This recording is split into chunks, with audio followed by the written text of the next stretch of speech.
പ്രിയപ്പെട്ട വിദ്യാർത്ഥികളെ, എല്ലാവർക്കും കൊമേഴ്സ് ഫോർ HSS യൂട്യൂബ് ചാനലിന്റെ പുതിയ ക്ലാസ്സിലേക്ക് സ്വാഗതം. ഇന്ന് നമ്മൾ ഒന്നാം വർഷ അക്കൗണ്ടൻസിയുടെ 8ാം അധ്യായമായ ബിൽ ഓഫ് എക്സ്ചേഞ്ച്, എന്താണ് ബിൽ ഓഫ് എക്സ്ചേഞ്ച്, എന്താണ് പ്രോമിസറി നോട്ട്, ഇത് തമ്മിലുള്ള വ്യത്യാസം എന്താണ്, ഇത്തരം കാര്യങ്ങളാണ് ചർച്ച ചെയ്യുന്നത്. നമുക്ക് ക്ലാസ്സിലേക്ക് കടക്കാം. ഈ ക്ലാസ്സിൽ നമ്മൾ ചാപ്റ്റർ 8 ബിൽ ഓഫ് എക്സ്ചേഞ്ച്, നമ്മൾ നോൺ ഫോക്കസ് ഏരിയയിൽ വരുന്ന ഒരു ചാപ്റ്ററാണ്. അപ്പോൾ ഇതിനകത്ത് ചില ചോദ്യങ്ങൾ ചിലപ്പോൾ 1 മാർക്കിനൊക്കെ വരാൻ സാധ്യതയുണ്ട്, അതുപോലെ 2 മാർക്കിന് 3 മാർക്കിനൊക്കെ ചോദ്യങ്ങൾ ചോദിക്കാം. അപ്പോൾ ഇതിൽ നമുക്ക് 2 മാർക്കിനും 3 മാർക്കിനൊക്കെ നമുക്ക് ഓപ്ഷൻസ് ഉണ്ടാവും. അപ്പോൾ ഈ ചാപ്റ്റർ പഠിച്ചില്ലെങ്കിലും മറ്റേ ചാപ്റ്ററിനകത്തുള്ള ക്വസ്റ്റ്യൻസ് നമുക്ക് എഴുതാൻ പറ്റും. പക്ഷേ 1 വേർഡ് മാർക്കിന് എന്തെല്ലാം ഓപ്ഷൻസ് ഇല്ലാതെ ചിലപ്പോൾ ഈ ചാപ്റ്ററിന് 1 വേർഡ് മാർക്ക് വരാം. അപ്പോൾ അതുമായി ബന്ധപ്പെട്ട് ചില തിയറീസ് മാത്രമാണ് നമ്മൾ ഇന്ന് ചർച്ച ചെയ്യുന്നത്. അതിൻ്റെ കൂടുതൽ ഡീറ്റെയിൽഡ് ആയിട്ട് പോകുന്നില്ല, അതിൻ്റെ ജസ്റ്റ് ബേസിക് ആയിട്ടുള്ള ചില കാര്യങ്ങൾ മാത്രം ആണ് ഇന്ന് ഡിസ്കസ് ചെയ്യുന്നത്. നോക്കാം. When goods are sold or bought on credit, the payment is postponed to a future date. അല്ല, നമുക്ക് 2 രീതിയിലുള്ള ട്രാൻസാക്ഷൻ ഉണ്ട്, ക്രെഡിറ്റ് ട്രാൻസാക്ഷനും ക്യാഷ് ട്രാൻസാക്ഷനും. ക്യാഷ് ട്രാൻസാക്ഷൻ ആകുമ്പോൾ എന്താണ്, പേയ്മെൻറ്റ്സ് ഇമ്മീഡിയറ്റ് പേയ്മെൻറ്റ്സ് അല്ലേ. നമ്മൾ സാധനം വാങ്ങിക്കുന്നു, പൈസ കൊടുക്കുന്നു, അതാണ് ക്യാഷ് ട്രാൻസാക്ഷൻ ഉള്ളത്. ക്രെഡിറ്റ് ട്രാൻസാക്ഷൻ ആകുമ്പോൾ എന്താണ്, സാധനം വാങ്ങിക്കുന്നു അല്ലെങ്കിൽ സാധനം വിൽക്കുന്നു, payment is postponed to a future date. Payments പിന്നീട് നടത്തുന്നു. നമ്മളിപ്പോൾ ഒരു സാധനം കടമായി വാങ്ങിച്ചു കഴിഞ്ഞാൽ അതിൻ്റെ പണം കൊടുക്കുന്നത് പിന്നീട് ഒരു ഭാവിയിൽ ഏതെങ്കിലും ഒരു ദിവസമായിരിക്കും, ഡേറ്റിലായിരിക്കും. അതായത് സാധനം നമ്മൾ കടമായിട്ട് വിൽക്കുകയാണെങ്കിലും വാങ്ങുകയാണെങ്കിലും എന്താണ്, payment will be made on future date. അപ്പോൾ ഒരു ഫ്യൂച്ചർ ഡേറ്റിലാണ് ഈ പേയ്മെൻറ്റ്സ് നടത്തുന്നത്. അപ്പോൾ ഈ പേയ്മെൻറ്റ് നടത്തുന്നതിന് വേണ്ടി ഒരു ഉറപ്പ് വരുത്തണം അല്ലേ. നമ്മളിപ്പോൾ സാധനം കടമായിട്ടാണ് വിറ്റത്. അപ്പോൾ അതുപോലെ തന്നെ എന്താണ്, ചിലപ്പോൾ നമ്മൾ പറഞ്ഞ ഒരു പേയ്മെൻറ്റ്സ് നമ്മളൊരു പീരീഡ്, ചിലപ്പോൾ 1 മാസം അല്ലെങ്കിൽ ഒരു 2 മാസം കാലാവധി കൊടുക്കുകയാണെങ്കിൽ ഈ കാലാവധിക്കുള്ളിൽ എന്ത് ചെയ്യണം, ദേ ഹാവ് ടു പേ മണി അല്ലേ, പേയ്മെൻറ്റ് നടത്തണം.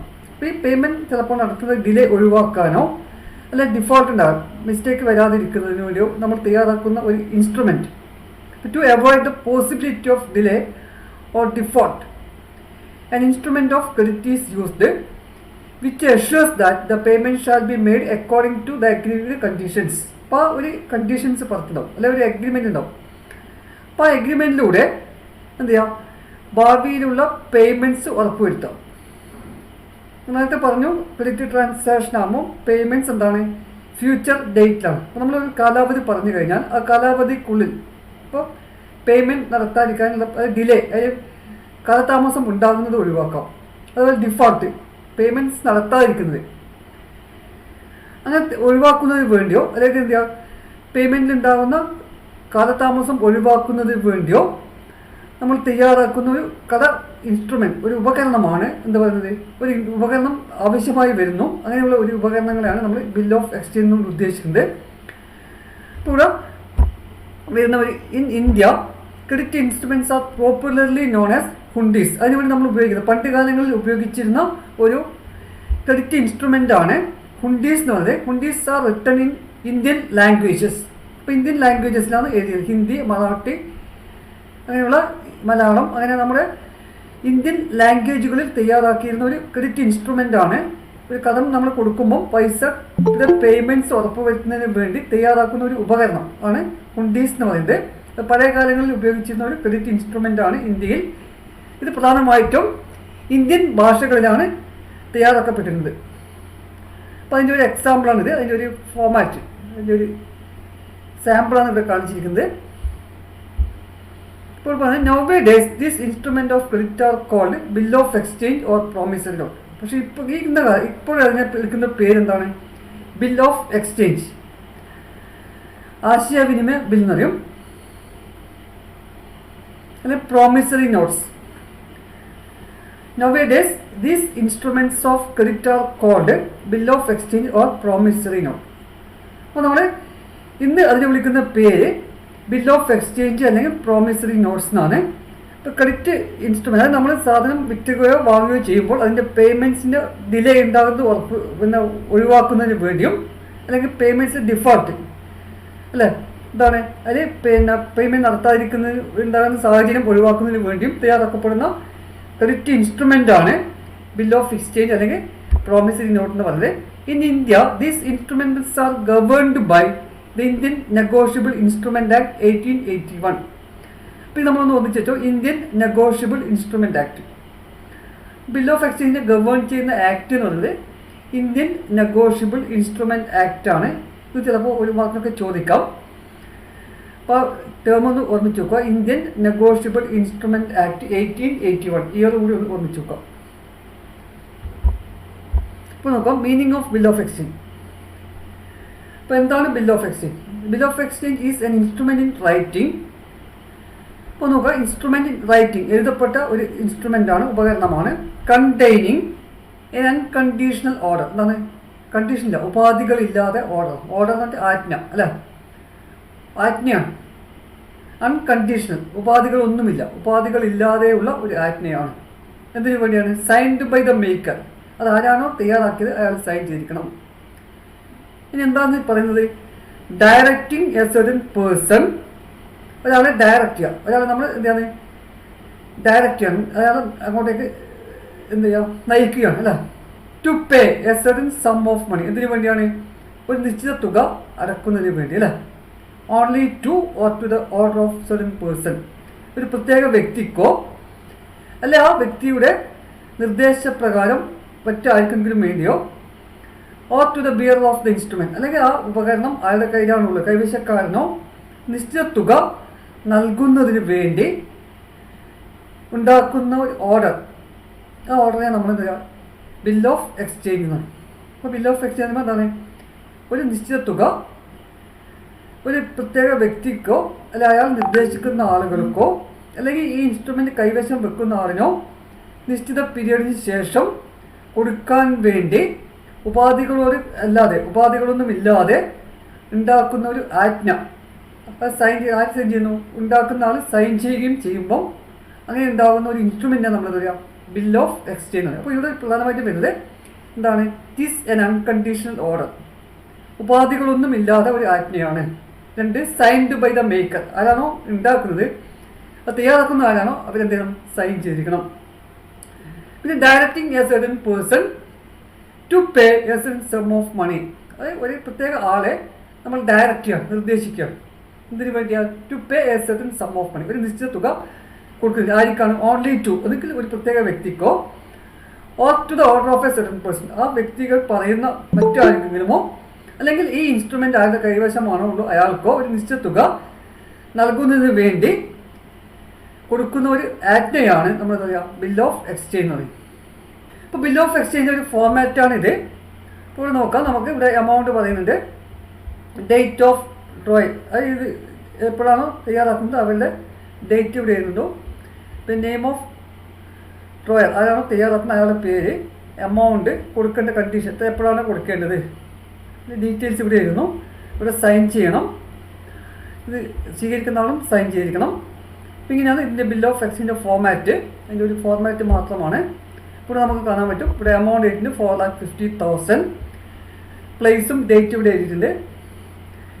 2 months after date, pay to me or my order. കണ്ടോ, the sum of rupees 4 lakh only for value received. നോക്കുക, ഇവിടെ 2 months after date. അപ്പോൾ ഈ ഡേറ്റിന് ശേഷം അല്ല, ഈ ഡേറ്റിന് 2 മാസത്തിന് ശേഷം പേ ടു മീ, ഒന്നുകിൽ എനിക്കോ അല്ലെങ്കിൽ എൻ്റെ നിർദ്ദേശപ്രകാരമോ 4 ലക്ഷം രൂപ കൊടുക്കണമെന്ന് പറയും. അപ്പോൾ ഇത് തയ്യാറാക്കിയ ആളാണ് ഇവിടെ സൈൻ ചെയ്തിരിക്കുന്നത്, ഇവിടെ ഇയാളാണ് തയ്യാറാക്കിയിരിക്കുന്നത്. ഇനി ആരോടാണോ നിർദ്ദേശിക്കുന്നത് അയാളാണ് ആക്സെപ്റ്റഡ്. കണ്ടോ, ഇയാളാണ് പൈസ കൊടുക്കേണ്ട ആളാണ് ഇവിടെ സൈൻ ചെയ്യുന്നത്. അപ്പോൾ ഇതാണ് ഒരു ബിൽ ഓഫ് എക്സ്ചേഞ്ച് എന്ന് പറയുന്നത്. നെക്സ്റ്റ് ആണ് features of bill of exchange ആണ്. ഇത് നമുക്ക് എക്സാമിന് കഴിഞ്ഞ മോഡൽ എക്സാമിന് ചോദിച്ച ഒരു ചോദ്യമാണ്, what are the features of bill of exchange. അപ്പോൾ ഒന്ന്, A bill of exchange must be in writing. അപ്പോൾ എഴുതപ്പെട്ടതായിരുന്നു, എഴുതി തയ്യാറാക്കിയതായിരിക്കണം എന്ന് ഒന്നാമത്തെ പറഞ്ഞു. It must be in writing, നമ്മൾ വാക്കാൽ പറയുന്നതല്ല, എഴുതണം, എഴുതി തയ്യാറാക്കുന്ന ഒരു ഡോക്യുമെൻ്റാണ് ബിൽ ഓഫ് എക്സ്ചേഞ്ച്. അപ്പോൾ ബിൽ ഓഫ് എക്സ്ചേഞ്ച് റൈറ്റിങ്ങിലായിരിക്കണം. രണ്ട്, an order to make payment. എന്തിനു വേണ്ടി പറയുന്നത്? It is an order to make payment. Payment നടത്താനുള്ള ഒരു ആജ്ഞയാണ് അല്ലെ, നമ്മൾ പറഞ്ഞത് അൺകണ്ടീഷണൽ ഓർഡർ എന്ന് പറഞ്ഞാൽ ഉപാധികളില്ലാതെ ഒരു ആജ്ഞയാണ്. അപ്പോൾ അതിന് പറയുന്നത് ഇത്ര പൈസ ഇന്ന് ഡേറ്റിന് ശേഷം ഇന്നയാൾക്കോ അല്ലെങ്കിൽ ഇന്നയാൾ പറയുന്ന ആളുകൾക്കോ കൊടുക്കണം. ഇറ്റ് ഈസ് എൻ ഓർഡർ, ഒരു ആജ്ഞയാണ്. It is an unconditional order to make payment. പിന്നെ ഓർഡർ ഈസ് അൺകണ്ടീഷണൽ, ഉപാധികളൊന്നും ഉണ്ടാകാൻ പാടില്ല, ഉപാധികളില്ലാതെ ഒരു ആജ്ഞയായിരിക്കണം. അപ്പോൾ ഇന്ന കണ്ടീഷൻ ഒന്നും വെക്കാൻ പറ്റില്ല. എന്താണ്, ഇന്ന ഡേറ്റിൽ ശേഷം അല്ലെങ്കിൽ ഇന്ന ഇത്ര മാസത്തിന് ശേഷം ഇത്ര എമൗണ്ട് ഇന്നയാൾക്ക് കൊടുക്കണം, അല്ലെങ്കിൽ ഇന്നയാൾ പറയുന്ന ആളുകൾക്ക് കൊടുക്കണം. അപ്പോൾ അതാണ് അൺകണ്ടീഷണൽ ഓർഡർ. പിന്നെ അത് maker of the bill of exchange must sign it. ആരാണോ ബില്ല് തയ്യാറാക്കുന്നത് ആ തയ്യാറാക്കുന്ന അത് സൈൻ ചെയ്തിരിക്കണം. അപ്പോൾ തയ്യാറാക്കുന്നവരുടെ സിഗ്നേച്ചർ അതിനകത്ത് ഉണ്ടായിരിക്കണം. Must be signed by the maker of the bill. Next പറയുന്നത് payment to be made must be certain. അല്ലേ, എത്ര എമൗണ്ടാണ് കൊടുക്കേണ്ടത് കൃത്യമായി എമൗണ്ട് കൃത്യമായി പറയണം. Payment to be made must be certain. എത്രയാണ്, എത്ര പൈസയാണ് കൊടുക്കേണ്ടത്, ആ എമൗണ്ട് കൃത്യമായിട്ട് പറഞ്ഞിരിക്കണം, സെർട്ടൺ ആയിരിക്കണം, കറക്റ്റ് ആയിരിക്കണം. അതുപോലെ date of payment must also be certain. എപ്പോഴാണ് കൊടുക്കേണ്ടത് നമ്മൾ കണ്ടു, ആഫ്റ്റർ 2 months അല്ലേ. അപ്പോൾ 2 മാസത്തിന് ശേഷം. അപ്പോൾ നമ്മൾ ബില്ല് തയ്യാറാക്കുന്ന ഡേറ്റ് ഉണ്ടാവും, ആ ബില്ല് തയ്യാറാക്കുന്ന ഡേറ്റിന് ശേഷം 2 മാസം. അപ്പോൾ കൃത്യമായ ഡേറ്റ് എപ്പോഴാണ് കൊടുക്കേണ്ടത്, അപ്പോൾ എത്ര എമൗണ്ട് കൊടുക്കണം, എപ്പോൾ കൊടുക്കണം, കൃത്യമായിട്ട് പറഞ്ഞിരിക്കണം. Date of payment must also be certain. പിന്നെ must be payable to certain person. ഒരു പെർട്ടിക്കുലർ ആൾ, അതായത് ഇപ്പോൾ എമൗണ്ട് കറക്റ്റ് ആയിരിക്കണം, പേയ്മെൻറ്റ് ഡേറ്റ് കറക്റ്റ് ആയിരിക്കണം, ആർക്കാണ് കൊടുക്കേണ്ടത്, must be payable to a certain person. അല്ല, കൃത്യമായ ഒരു വ്യക്തിയുടെ പേര് പറയണം. ഒന്നിക്കൽ അയാൾക്കോ അല്ലെങ്കിൽ അയാൾ നിർദ്ദേശിക്കുന്ന ആളുകൾക്കോ എന്ന് പറയും. Must be payable to a certain person or to the order. അത് നേരത്തെ പറഞ്ഞാൽ pay to me or my order, നമുക്ക് നേരത്തെ വായിച്ചു അല്ലേ. Must be payable to certain person, കൃത്യമായി പറയണം ആർക്കാണ് കൊടുക്കേണ്ടത്. അതുപോലെ amount payable either on demand or on expiry of fixed period of time. ഒന്നിക്കൽ നമ്മൾ ആവശ്യപ്പെടുന്ന സമയത്തോ അല്ലെങ്കിൽ എപ്പോഴോ expiry of fixed period of time. നമ്മൾ പറഞ്ഞു ആഫ്റ്റർ 2 months. അപ്പോൾ പീരിയഡ് 2 months ആണ്. അപ്പോൾ 2 months കഴിയുമ്പോൾ കൃത്യമായിട്ട് കൊടുത്തിരിക്കണം. അപ്പോൾ amount is payable either on demand or on the expiry of a fixed period of time. ഒന്നിക്കൽ നമ്മൾ ആവശ്യപ്പെടുന്ന സമയത്തോ, അതായത് ആ ബില്ല് തയ്യാറാക്കിയെന്ന അയാൾ ആവശ്യപ്പെടുന്ന സമയത്തോ അല്ലെങ്കിൽ after expiry of fixed period of time. അപ്പോൾ നിശ്ചിത കാലാവധിക്ക് ശേഷം, അത് നമ്മൾ നേരത്തെ പറഞ്ഞാൽ ആഫ്റ്റർ 2 months. ഇതാണ് പ്രധാനപ്പെട്ട ഫീച്ചേഴ്സ്. ഇതിൽ വരുന്നത് it must be stamped as per the law. അപ്പോൾ അതിൽ സ്റ്റാമ്പ് പതിച്ചിരിക്കണം, അല്ല സീലുണ്ടായിരിക്കണം. Must be stamped as per the law. നിയമപ്രകാരം അതിന് സ്റ്റാമ്പ് പതിച്ചിരിക്കണം, സീലുകൾ പതിച്ചിരിക്കണം. ഇതാണ് നമ്മൾ ഫീച്ചേഴ്സ് എന്ന് പറയുന്നത്. അപ്പോൾ നോക്കുക, a bill of exchange is generally drawn by the creditor upon his debtor. എന്താ, ആരാണ് തയ്യാറാക്കുന്നത്, ക്രെഡിറ്റർ. ക്രെഡിറ്റർ ആരോ, ക്രെഡിറ്റർ മീൻസ് പൈസ കിട്ടാനുള്ള ആളാണ് അല്ലേ. ഡെറ്റർ എന്നുള്ള പൈസ കൊടുക്കാനുള്ളത്. ഇപ്പോൾ ഇവിടെ നമ്മൾ ബയറാണോ സെല്ലറാണോ ഇത് തയ്യാറാക്കുന്നത്, ആർക്കാണ് പൈസ കിട്ടുന്നത്, സെല്ലർക്കാണോ ബയർക്കാണോ?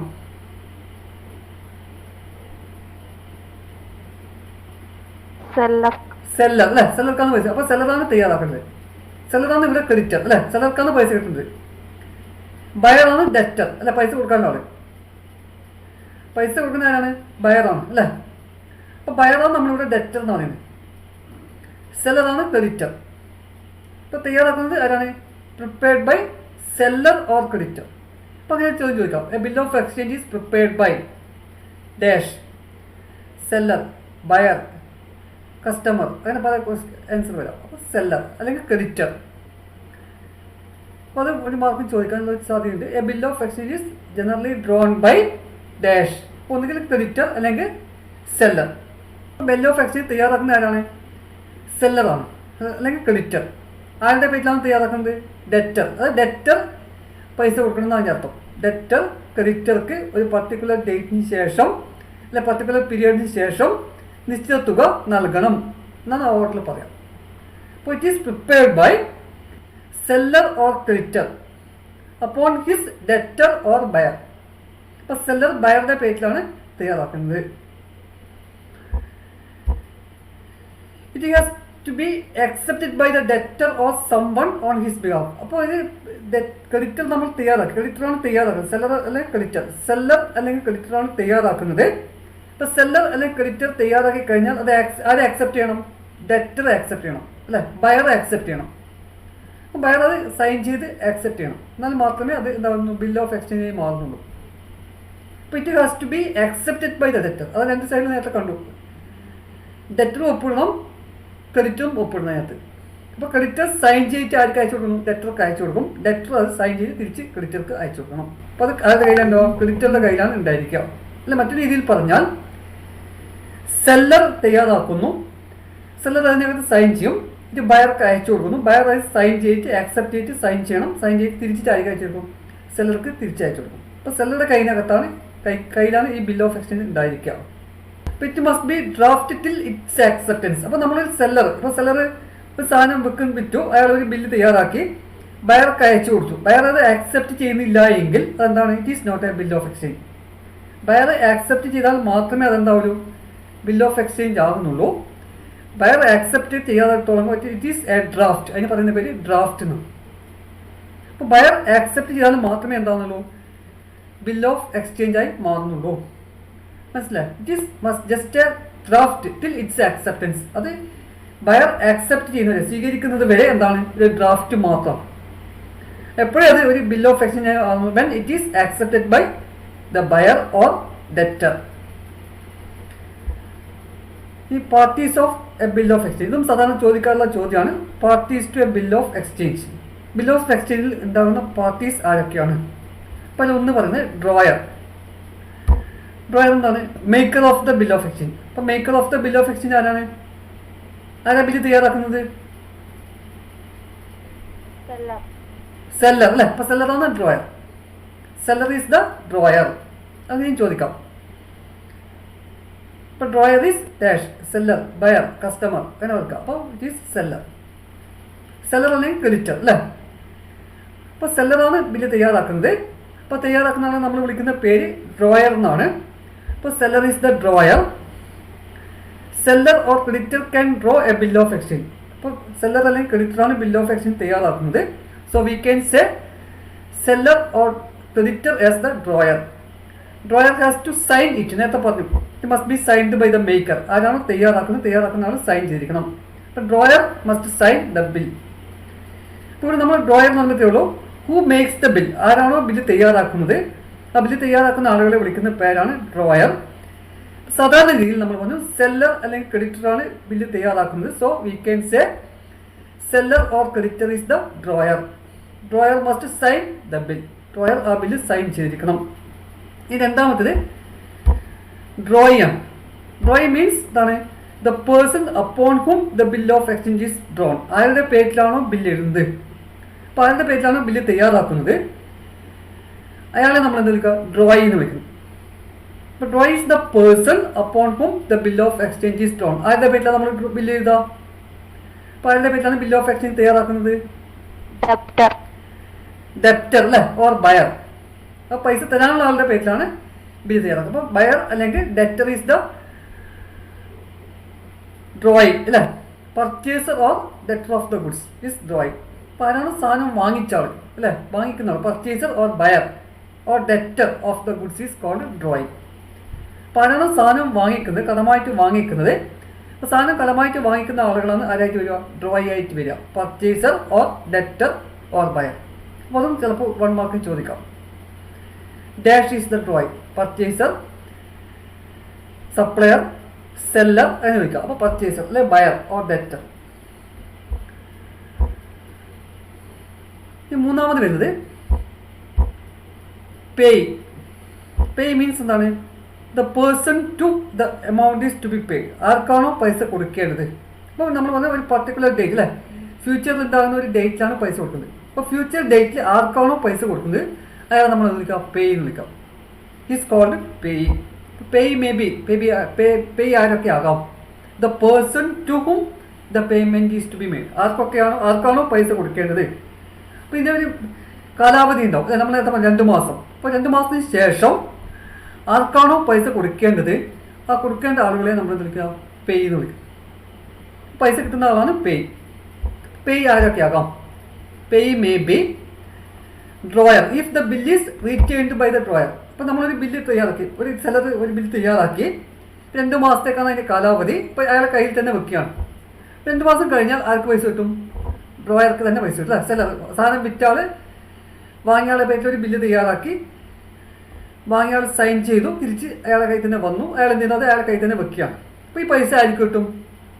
സെലർക്ക് തന്നെ കിട്ടും അല്ലേ? സെലർക്ക് തന്നെ കിട്ടും. അപ്പോൾ സെലറാണ് അവിടെ ഡ്രോയർ. അപ്പോൾ ഡ്രോയറാണ് അവിടെ പേയ്. ഡ്രോയർക്കാണ് പൈസ കിട്ടുന്നത്. അപ്പോൾ payee may be drawer if the bill is retained by the drawer. Bill drawer അയാളുടെ കയ്യിൽ തന്നെ വെക്കുകയാണെങ്കിൽ ഡ്രോയർ ആയിരിക്കും അവിടെ പേയ് ആയി വരുന്നത്. രണ്ടാമത് drawee may be bank or person. Bank or person who has discounted the bill. ഇപ്പം നമ്മൾ ഈ ബില്ല് വേറെ ആൾക്ക് കൊടുത്തു. ഇപ്പം നമുക്ക് വേറെ ആൾക്ക് പൈസ കൊടുക്കാണ്ടിരിക്കാം.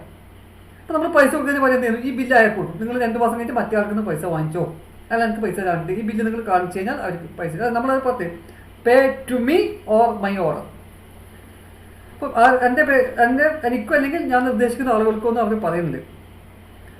അപ്പോൾ അങ്ങനെ നമ്മളൊരു വേറെ കൊടുക്കുകയാണെങ്കിൽ അത് നമ്മൾ ഇല്ലെങ്കിൽ ഈ ബില്ല് എന്ത് ചെയ്യാം? ബാങ്കിൽ കൊടുക്കാം. ബാങ്കിൽ കൊടുത്ത് നമ്മൾ പൈസ ഡിസ്കൗണ്ട് ചെയ്യും. ഡിസ്കൗണ്ട് ചെയ്യുന്നത് ഫോർ എക്സാമ്പിൾ ഇപ്പോൾ നമ്മൾ 10,000 രൂപ ബില്ലാണെങ്കിൽ 2 മാസം കഴിഞ്ഞാൽ നമുക്ക് ബില്ലിൻ്റെ കാലാവധി ഉള്ളൂ. അപ്പോൾ 2 മാസം കഴിഞ്ഞാൽ നമുക്ക് പൈസ തരും അല്ലേ? കിട്ടുള്ളൂ.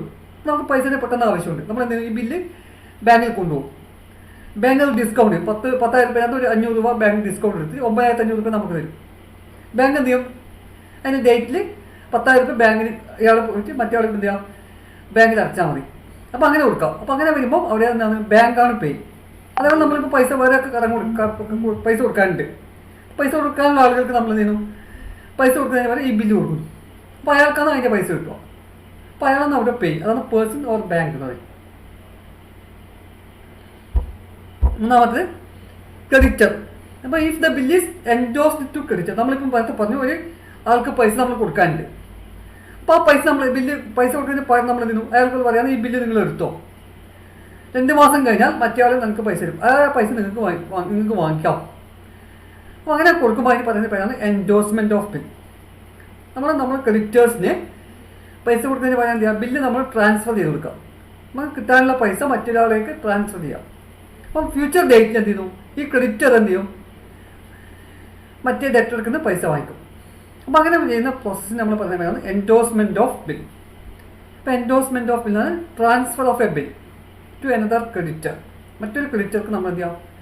ബില്ല് ട്രാൻസ്ഫർ ചെയ്യുകയാണ്. അതിന് നമ്മൾ ക്രെഡിറ്റർ എന്ന് പറയും. Endorsement of bill. അപ്പോൾ പേ മേ ബി. ഇപ്പോൾ പേ ആർക്കൊക്കെ പേ ചെയ്യാം? ആരൊക്കെ ആകാം? Payee may be debtor, bank or person or creditor. ഈ 3 ആരെങ്കിലും ആകാം. അതായത് ആർക്കാണോ അവസാനം പണം കിട്ടുന്നത് അയാളെ നമ്മൾ എന്ത് ചെയ്യുക? പേയ് എന്ന് പറയാം. അപ്പോൾ പ്രധാനപ്പെട്ട 3 പാർട്ടീസാണ് ബിൽ ഓഫ് എക്സ്ചേഞ്ചിൻ്റെ ഉള്ളത്. Drawer, drawee and pay. Drawer എന്ന് പറഞ്ഞാൽ ബില്ല് തയ്യാറാക്കുന്ന ആളാണ്. ഡ്രോയി എന്ന് പറഞ്ഞാൽ ആരെ പേരിലാണോ ബില്ല് തയ്യാറാക്കുന്ന അയാളാണ് ഡ്രോയി. പേയ് എന്ന് പറഞ്ഞാൽ ആർക്കാണോ പൈസ കിട്ടുന്നത് അയാളാണ് പേയ്. ഇപ്പോൾ ഇവിടെ നമ്മൾ നോക്കാം. ഇവിടെ ഇതാണ് ഡ്രോയി. ഇവിടെ നമ്മൾ സൈൻ ചെയ്തിരിക്കുന്ന ആൾ, വലത് വശത്ത് സൈൻ ചെയ്തിരിക്കുന്ന ആളാണ് ഡ്രോയി എന്ന് പറയാം. ഡ്രോയർ ആൻഡ് പേയ്. ഇപ്പോൾ നമ്മൾ ബില്ല് തയ്യാറാക്കുന്ന ആളാണ്, അവരാണ് ഇവിടെ റൈറ്റ് സൈഡിൽ സൈൻ ചെയ്യുന്നത്. ഇപ്പോൾ റൈറ്റ് സൈഡിൽ സൈൻ ചെയ്യുന്ന ആളാണ് നമ്മൾ ഡ്രോയർ അല്ലെങ്കിൽ പേയ് എന്ന് പറയുക. പേയ് എന്ന് പറഞ്ഞാൽ അയാൾക്ക് ഞാൻ പൈസ കിട്ടുക, ഇയാൾ ബില്ല് ഇയാളെ കയ്യിൽ തന്നെ വെക്കുകയാണെങ്കിൽ ആണ് ഡ്രോയർ എന്ന് പറയും. ഇനി ആളുടെ പേജിലാണോ ബില്ല് എഴുതുന്നത്, അയാൾ ഇവിടെ നിന്ന് ആക്സെപ്റ്റ് ചെയ്തിട്ട് അയാൾ എന്ത് ചെയ്യാം? നമ്മൾ പറഞ്ഞാൽ ഡെറ്റർ അല്ലെങ്കിൽ ബയർ സൈൻ ചെയ്യുന്നത്. ഇപ്പോൾ നമ്മൾ ഡ്രോയർ എന്ന് പറയുമ്പോൾ സെല്ലർ ഓർ ക്രെഡിറ്ററാണ്. ഇപ്പോൾ സെല്ലറാണ് ഇത് തയ്യാറാക്കുന്നത്. ഇപ്പോൾ സെല്ലർ തയ്യാറാക്കിയിട്ട് അയാളെ സൈൻ ചെയ്യുന്നു. സൈൻ ചെയ്തിട്ട് ആർക്ക് അയച്ചു കൊടുക്കുന്നു? ബയർക്ക് അയച്ചു കൊടുക്കുന്നു. ബയർ ഇവിടെ ആക്സെപ്റ്റ് എന്ന് എഴുതി അയാളെ സൈൻ ചെയ്ത് അഡ്രസ്സ് ചെയ്തു. അങ്ങനെ നമ്മൾ ഡ്രോയി എന്ന് വിളിക്കുന്നത്. ഇതാണ് ഡ്രോയി, ഇത് ഡ്രോയർ.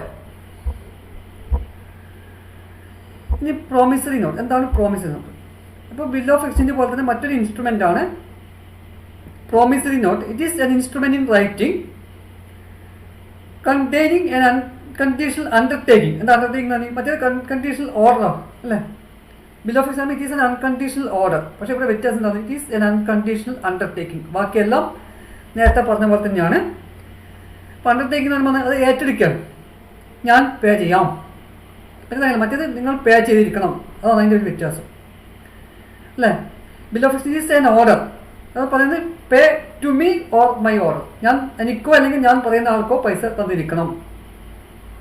അതാണ് എന്ത്, അതൊരു ഓർഡറാണ്. ഇവിടെ എന്താണ് അൺകണ്ടീഷണൽ അണ്ടർടേക്കിംഗ്. ഇവിടെ അങ്ങനെയല്ല, ഇവിടെ ഞാൻ അടച്ചോളാം 4 മാസത്തിന് ശേഷം അല്ലെങ്കിൽ 3 മാസത്തിന് ശേഷം ആ പൈസ ഞാൻ അടച്ചോളാം, അല്ലെങ്കിൽ ഞാൻ തരാം. ഇപ്പം ഇറ്റ് ഈസ് എൻ അണ്ടർടേക്കിംഗ്, ഒരാൾ ഏറ്റെടുക്കുകയാണ്. അൺകണ്ടീഷണൽ ഉപാധികളില്ലാതെ അത് ഏറ്റെടുക്കുക.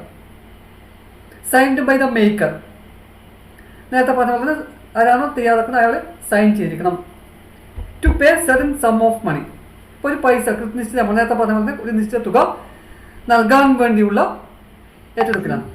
Only to or to the order of certain person, ഒരിക്കൽ അയാൾക്കോ അല്ലെങ്കിൽ അയാൾ പറയുന്ന ആളുകൾക്കോ കൊടുക്കണം, അല്ലെങ്കിൽ ആ ഇൻസ്ട്രുമെന്റ് കയ്യിലുള്ള ആൾ. നേരത്തെ പറഞ്ഞ പോലെ തന്നെയാണ്. ഇവിടെ ഒരു വ്യത്യാസം ഇതേ ഉള്ളൂ. ബിൽ ഓഫ് എക്സ്ചേഞ്ചും പ്രോമിസിനും തൊട്ടും തമ്മിലുള്ള വ്യത്യാസം ഒന്ന്, ബിൽ ഓഫ് എക്സ്ചേഞ്ച് എന്ന് പറയുമ്പോൾ it is a unconditional order, മറ്റേത് it is an unconditional undertaking. മറ്റേത് ഒരാൾ നിൽപ്പറയാണ്, നിങ്ങൾ അടച്ചിരിക്കണം. ഇവിടെ അങ്ങനെയല്ല, ഞാൻ അടക്കാം അല്ല ഞാൻ നൽകാം, അണ്ടർടേക്കിംഗ് ആണ്. അതൊരു വ്യത്യാസം. ഇവിടെ നമ്മൾ പറയുന്നത് പ്രോമിസർ ആൻഡ് പ്രോമിസിയർ. മറ്റേ നമ്മൾ നേരത്തെ ഡ്രോയർ ആൻഡ് ഡ്രോയിങ് ആണ്. ഇവിടെ നമ്മൾ പ്രോമിസർ ആൻഡ് പ്രോമിസി. പലർക്കും പ്രോമിസർ. അപ്പം നേരത്തെ നമ്മൾ പറഞ്ഞത് സെല്ലറാണ് തയ്യാറാക്കുക അല്ലേ, ഇവിടെ ബയറാണ് തയ്യാറാക്കുന്നത്. Is prepared by buyer. Buyer എന്താ സാധനം വാങ്ങിച്ചു, അയാൾ പറയാം ഞാൻ എന്ത് ചെയ്യാം 2 മാസത്തിന് ശേഷം നിശ്ചിത തുക നിങ്ങൾക്കോ അല്ലെങ്കിൽ നിങ്ങൾ പറയുന്ന ആളുകൾക്കോ നൽകാം. ഇവിടെ നമ്മൾ ഡ്രോയർ എന്ന് പറയുമ്പോൾ ആരാണ്, ഇറ്റ് ഈസ് പ്രോമിസർ. അയാൾ പറയുന്ന പേരാണ് promisor. He promise to pay, അയാൾ പ്രോമിസ് ചെയ്യാണ്, അയാൾ വാഗ്ദാനം നൽകിയാണ്. എന്താണ്, ഞാൻ തന്നുകൊള്ളാം 2 മാസത്തിന് ശേഷം ഇത്ര തുക നിങ്ങൾക്കോ അല്ലെങ്കിൽ നിങ്ങൾ പറയുന്ന ആളുകൾക്കോ. പേരോ ഇതൊക്കെ എന്താ, പേ ടു മിസ്റ്റർ രാഹുൽ, അയാൾക്കോ അല്ലെങ്കിൽ അയാൾ പറയുന്ന ആൾക്കോ, ഓർ ദർ ഓർഡർ അല്ലേ, സം ഓഫ് റുപ്പീസ്. അല്ലെങ്കിൽ ആ വ്യക്തികൾ ഇവിടെ പറഞ്ഞിരിക്കുക ഇന്നയാൾക്ക്, അപ്പം ഞാൻ ഇന്ന ദിവസം അല്ലെ ഇത്ര മാസത്തിന് ശേഷം ഇത്ര തുക ഇന്നയാൾക്ക് കൊടുക്കാം, അല്ലെങ്കിൽ ഇന്നയാൾ നിർദ്ദേശിക്കുന്ന ആളുകൾക്ക് കൊടുക്കാം. It is prepared by buyer. അപ്പോൾ ഇവിടെ ബയറാണ് പ്രോമിസർ. അപ്പോൾ പ്രോമിസി നോട്ടിൽ വേണം 2 ആളുകൾ, ഒന്ന് പ്രോമിസറും മറ്റേ പ്രോമിസി. ആർക്കാണ് കൊടുക്കേണ്ടത്? അപ്പോൾ നേരത്തെ ഡ്രോയിങ് മറ്റേ ബിൽ ഓഫ് എക്സ്ചേഞ്ചിൻ്റെ വ്യത്യാസം ഇവിടെ എന്താണ്, ഈ സൈൻഡ് ബൈ മേക്കർ. മേക്കർ ഇവിടെ ആരാണ്, ബയറാണ്. അപ്പോൾ it is prepared by buyer. പിന്നെ നെക്സ്റ്റ് പറഞ്ഞ പോലെ മസ്റ്റ് ബി ഇൻ റൈറ്റിംഗ്. അതിൻ്റെ ഫീച്ചേഴ്സാണ്, ഒന്ന് റൈറ്റിംഗ് ആയിരിക്കണം. നേരത്തെ നമ്മൾ പിന്നെ ബിൽ ഓഫ് എക്സ്ചേഞ്ച് പറഞ്ഞ പോലെ തന്നെ റൈറ്റിംഗ് എഴുതിയതായിരിക്കണം. രണ്ടാമത് it must certain an unconditional promise to pay. അതായത് ഇത് ഒരു അൺകണ്ടീഷണൽ ഉപാധികളില്ലാതെ ഒരു പ്രോമിസ്, വാഗ്ദാനമാണ്. To pay a certain sum money. നേരത്തെ നമ്മൾ പറഞ്ഞത് ഓർഡറാണ്, അതിന് ഇവിടെ പ്രോമിസ്. അത് പ്രോമിസ് ചെയ്യാണ്, ഞാൻ തന്നുകൊള്ളാം അല്ല ഞാൻ അടച്ചുകൊള്ളാം. It is a unconditional promise. Next വരുന്നത് the sum payable must be certain. അത് നേരത്തെ പറഞ്ഞ പറഞ്ഞാൽ എന്താണ്, എമൗണ്ട് കൃത്യമായിരിക്കണം. എത്ര എമൗണ്ട് ആണ്, 2 lakhs, 3 lakhs, 4 lakhs, എത്രയാണോ എമൗണ്ട് കൃത്യമായിട്ട് പറഞ്ഞിരിക്കണം. നെക്സ്റ്റ് വരുന്നത് it must be signed by the maker. ആരാണ് തയ്യാറാക്കുന്ന ആൾ സൈൻ ചെയ്തിരിക്കണം. നമ്മൾ പറഞ്ഞ ഇവിടെ മേക്കർ എന്ന് പറഞ്ഞാൽ ആരാണ്, ബയറാണ്, ഡെറ്ററാണ്. നേരെ തിരിച്ചാണ് അല്ലേ, തയ്യാറാക്കുന്നത് ബയറാണ് അല്ലെങ്കിൽ ഡെറ്ററാണ്. ഇപ്പോൾ ബയർ എന്ത് ചെയ്യണം, അല്ലെ ഡെറ്റർ സൈൻ ചെയ്തിരിക്കണം. പിന്നെ വരുന്നത് it must be payable to a certain person. കൃത്യമായിട്ട് പറഞ്ഞു, പേ ടു ആർക്കാണ് കൊടുക്കേണ്ടത്. I promise to pay to mister എന്നയാൾക്ക് കൃത്യമായിട്ട് അയാളുടെ പേര് പറഞ്ഞിരിക്കണം. പിന്നെ വരുന്നത് it should be properly stamped. നേരത്തെ നമ്മൾ പറഞ്ഞ പോലെ ബിൽ ഓഫ് എക്സ്ചേഞ്ച് സ്റ്റാമ്പ് ചെയ്യുന്ന പോലെ തന്നെ പ്രോമിസറി നോട്ടും സ്റ്റാമ്പ് ചെയ്തിരിക്കണം. അപ്പോൾ സ്റ്റാമ്പ് പതിച്ചിരിക്കണം, സീല് പതിച്ചിരിക്കണം. ഇനി ഇവിടെ പാർട്ടീസ് ടു പ്രോമിസറി നോട്ടാണ്. ഒന്ന് നമ്മൾ പറഞ്ഞ maker or drawer, person who makes the promissory note. നേരത്തെ പറഞ്ഞ പോലെ തന്നെയാണ് ഡ്രോയർ എന്ന് പറഞ്ഞാൽ ഇവിടെ ആരാണോ തയ്യാറാക്കുന്ന ആളെ നമ്മൾ ഡ്രോയർ എന്ന് പറഞ്ഞാൽ ഇവിടെ ഡ്രോയർ ആരായിരിക്കും. അപ്പോൾ here drawer will be the buyer. He is also called promisor. അയാൾ പറയുന്ന പേരാണ്, മറ്റൊരു പേരാണ് പ്രോമിസർ. അയാൾ ഹീസ് ഡെറ്റർ ഓർ ബയർ എന്നോ, ഡെറ്റർ അല്ലെങ്കിൽ ബയർ, വാങ്ങിച്ച ആളാണ് തയ്യാറാക്കുന്നത്. നേരത്തെ നമ്മൾ ബിൽ ഓഫ് എക്സ്ചേഞ്ച് ആകുമ്പോൾ അതിനാണ് സെല്ലറാണ് തയ്യാറാക്കുന്നത്. Promissory note is prepared by buyer or debtor. രണ്ടാമത് വരുന്നത് പേയി ആണ്. ഇവിടെ ഡ്രോയി ഇല്ല, അതിന് പകരം പേയി ആണ്. Person who in whose favour the promise note is drawn. ആരുടെ പേരിലാണോ, ആർക്കാണോ നമ്മൾ പൈസ കൊടുക്കാന്ന് പറയുന്നത്, അതെ, promise to pay to mister, ആ പേര് അവിടെ പറയുന്ന പേരാണ് നമ്മൾ പേ എന്ന് പറയാം. Is also called the promisee. അയാൾക്ക് വരുന്ന മറ്റൊരു പേരാണ് promisee. He may be creditor or seller. ഇവിടെ പ്രോമിസി എന്ന് പറഞ്ഞാൽ ആരാണ്, സെല്ലർ ആയിരിക്കും അല്ലെ ക്രെഡിറ്റർ ആയിരിക്കും. ഇതാണ് രണ്ട് പാർട്ടീസാണ് ഉള്ളത്. പ്രോമിസ് നോട്ടാകുമ്പോൾ ഡ്രോയറും പേയും മാത്രമേ ഉള്ളൂ, ഡ്രോയിങ് ഉണ്ടാവില്ല. പിന്നെ സാധാരണ ചോദിക്കാറുള്ള ചോദ്യമാണ് ഡിഫറൻസ്. അപ്പോൾ ജസ്റ്റ് ഒന്ന് നമുക്ക് പറഞ്ഞു പോകാം. ഒന്ന് ഡ്രോയർ അല്ലേ, ഇപ്പോൾ drawn by the creditor. Bill of exchange തയ്യാറാക്കുന്ന ആരാണ്, ക്രെഡിറ്റർ അല്ലെങ്കിൽ സെല്ലറാണ്. Promise note is prepared by debtor or buyer. ഡെറ്റർ അല്ലെങ്കിൽ ബയറാണ് തയ്യാറാക്കുന്നത്. ബിൽ ഓഫ് എക്സ്ചേഞ്ച് ആകുമ്പോൾ സെല്ലർ അല്ലെങ്കിൽ ക്രെഡിറ്റർ ആണ്. പ്രോമിസ് നോട്ട് ആകുമ്പോൾ prepared by debtor or buyer. രണ്ടാമത് ഓർഡർ ഓർ അല്ലേ, എന്താ order, promise. Order or promise ആണ്. ബിൽ ഓഫ് എക്സ്ചേഞ്ച് ആകുമ്പോൾ എന്താണ്, bill of exchange is a unconditional എന്താണ്, order or promise. Bill of exchange നമ്മൾ എന്താ പറയുക, bill of exchange is a order, is an order അല്ലേ, അൺകണ്ടീഷണൽ ഓർഡർ ആണ്. Order to make payment. മറ്റേതാണ് promise to make payment. Bill of exchange എന്ന് പറയുമ്പോൾ എന്താണ്, bill of exchange is an order to make payment. Promise note is a promise to make payment. പിന്നെ parties. Bill of exchange നമ്മൾ drawer, drawee, payee, മൂന്ന് parties ഉണ്ടാവും bill of exchange. Drawer, drawee, payee. പ്രോമിസിൽ നോട്ടാകുമ്പോൾ രണ്ട് parties ഉള്ളൂ, ഡ്രോയറും പേയും മാത്രമേ ഉള്ളൂ, drawee ഇല്ല. പിന്നെ അക്സെപ്റ്റൻസ് ആണ്. ബിൽ ഓഫ് എക്സ്ചേഞ്ചിൽ acceptance is required by drawee. Drawee accept ചെയ്യണം. മറ്റേത് ചെയ്യുന്നില്ല, നോട്ട് റിക്വയർ അക്സെപ്റ്റൻസ്. പേയുടെ അക്സെപ്റ്റൻസ് വേണമെന്നില്ല. പ്രോമിസ് കൊടുക്കുക, നമ്മൾ പ്രോമിസ് ചെയ്യണം, വി വിൽ പേ. അപ്പോൾ അവിടെ ഒന്നുമില്ല, അക്സെപ്റ്റൻസ് നിർബന്ധമില്ല. ബിൽ ഓഫ് എക്സ്ചേഞ്ചിൽ അക്സെപ്റ്റൻസ് നിർബന്ധമാണ്. Bill of exchange drawee accept ചെയ്താൽ മാത്രമേ അതെന്താവുള്ളൂ, ബിൽ ഓഫ് എക്സ്ചേഞ്ച് മാറുന്നുള്ളൂ, അല്ലെങ്കിൽ it is a draft.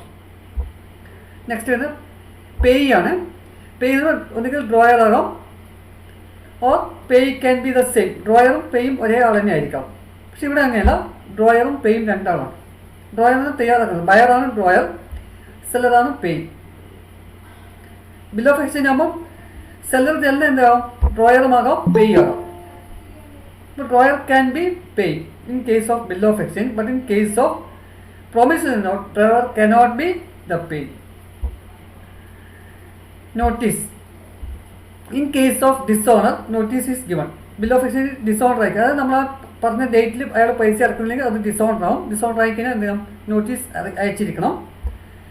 But in case of promissory note notice is not given. No notice is given, notice കൊടുക്കുന്നില്ല.